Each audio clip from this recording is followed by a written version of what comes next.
Hello, everyone. Welcome to another edition of the Ohio Guys here on location at GoDaikoCon in Dearborn, Michigan, and I'm here with none other than Aaron Roberts. How are you doing this afternoon? I'm doing great, man. It's been a solid weekend. This is my first time that I've ever been to Detroit.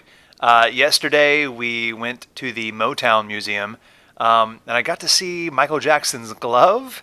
And I wish that someone had had a camera to capture the look on my face, but you're not allowed to take pictures in there. But I'm pretty sure it looked like this.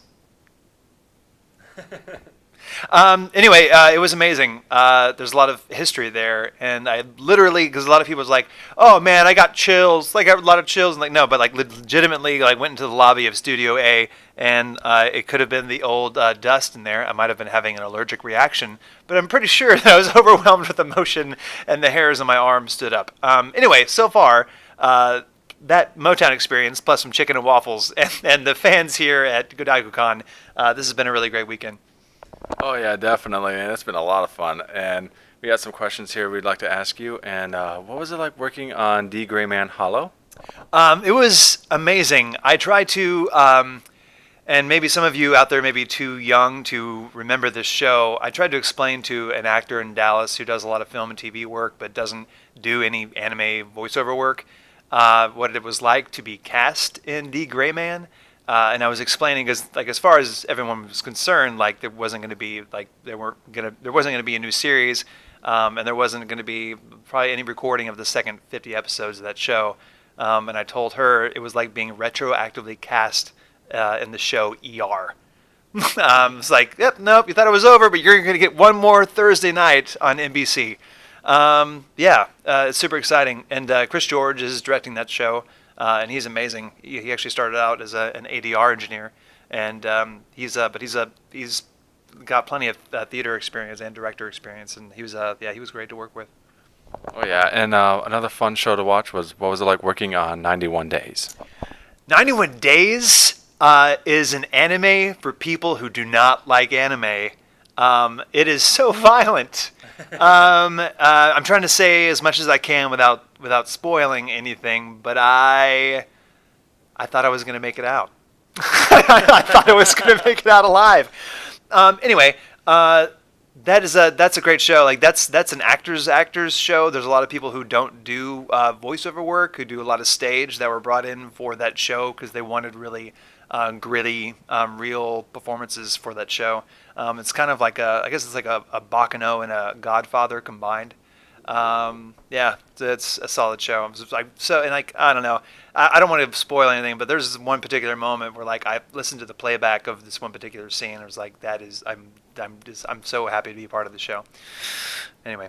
Yeah, and the next show that was really fun to watch. What was it like working on Drifters? Drifters, I have such a small part in Drifters. I'm not even sure, I don't know much about it. I mean, I always enjoy working with Chris Bevins, who is moving to LA. Los Angeles. Yeah, he's gonna go out there and try to make things happen, which is exciting because that guy is super talented. I hope he does well. But yeah, I honestly, Drifters was a part of a block of time when I was doing 6 shows at once. And I have no idea what's happening. No idea. And no one had time to explain anything to me either. They're just like, no, say it a little bit more like this. But a little bit more like this? Cool, we got it. And then we just move on. Yeah. Yeah, and what was it like performing on Nights and Magic? Nights and Magic was the first show when the internet told me that I was cast in a show. The first time that the internet told me I was cast in a show before a director told me. I actually found out Funimation posted the thing and somebody tweeted about it, and I read and I was like, oh, I'm gonna go in and record on that for the first time tomorrow. I hope I'm good. I hope they don't have to recast it. It was great. That was the first time that Anthony Bowling. I think it's the first show that Anthony Bowling's ever directed, and I was super honored that he brought me on board. I started out doing Walla with him, which is, if y'all don't know, with all actors recording sessions, and started out doing Walla with Cliff Chapin too, who's also been directing like crazy now. It's exciting to see these people doing what they're doing. Oh yeah, because definitely been seeing a lot more of Clifford Chapin directing. Yeah. Yep. And what was it like performing on Handshakers?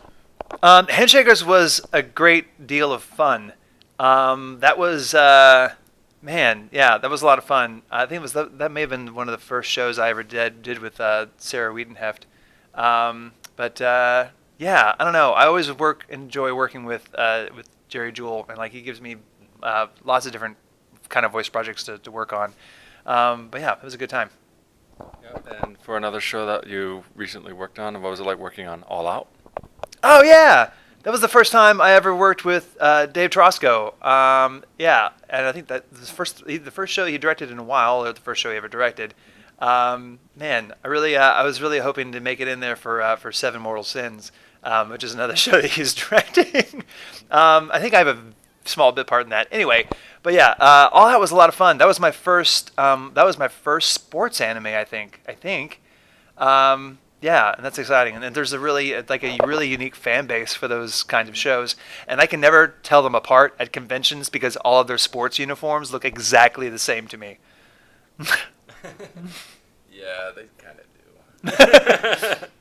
And also, what was it like performing on ACA 13 Territory Inspection Department?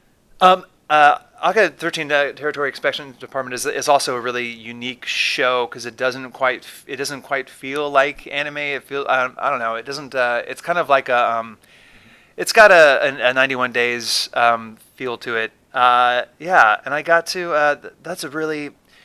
It was a really interesting opportunity to do a performance, a subtle performance that I guess revolved around political intrigue, which is not something you get to do that often. So yeah, that was great, and that was also with Chris Bevins. One more reason I'm sad that he's moving out to LA because he cast me in all of his things. Yeah, another show that you I don't think it was recent. What was it like working on Dime a Dollar, Prince versus Penguin Empire? That was a lot of fun. That was, I think that may have been the first show that Cliff ever directed me in. And that's a great, like, I play Michael, who's a penguin, a humanoid penguin.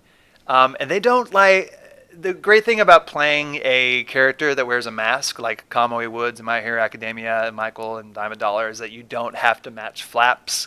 Like, as long as the timing works out, you can really go wild with your reads. And you don't have to be a linguistical acrobat and like trying to make your words match things.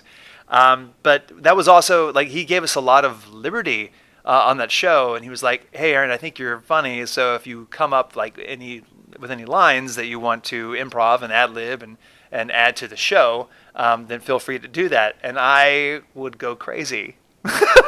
So like a lot of those lines and like side ad libs and like shouts from the background that you hear are just me.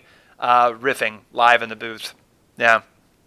And for our newer fans tuning in, is there a way for them to reach you on social media like Facebook or Twitter? Yes, most everything everywhere, including my Venmo, if you just want to send me cash, is at Aaron Roberts. Yes. On Instagram and Twitter is all at Aaron Roberts. Yes. I think I don't use Tumblr because I don't understand it because I'm old. But and I'm scared. I hear that you can fall down a Tumblr hole, and I don't want to do that. I've also heard that it's a terrible, dark place, and I've been warned not to go into it. It's like the woods in any Shakespearean play. Anyway, but yeah, and then on Facebook, I have a Facebook page which mostly bounces all my other social media over there, but which is facebook.com/Aaron Roberts Actor. Yeah, and also, is there anything that is coming out very soon or has recently come out that you would like to plug in for our viewers at this time? Yes, I am the new bad guy, the new villain on Sayuki Reload Blast, yes. Which has just started being dubbed. That's super exciting. I love working with Jeremy Inman. Mm-hmm. I have a pretty good rapport with Jeremy Inman, and like I love having a relationship with a director where you don't have to like mince words or like be careful with each other's feelings. He will tell me to take out the suck or like or don't do that. Like there's just like and there's like yes, I'm good. I know exactly what you're saying. I'll handle it.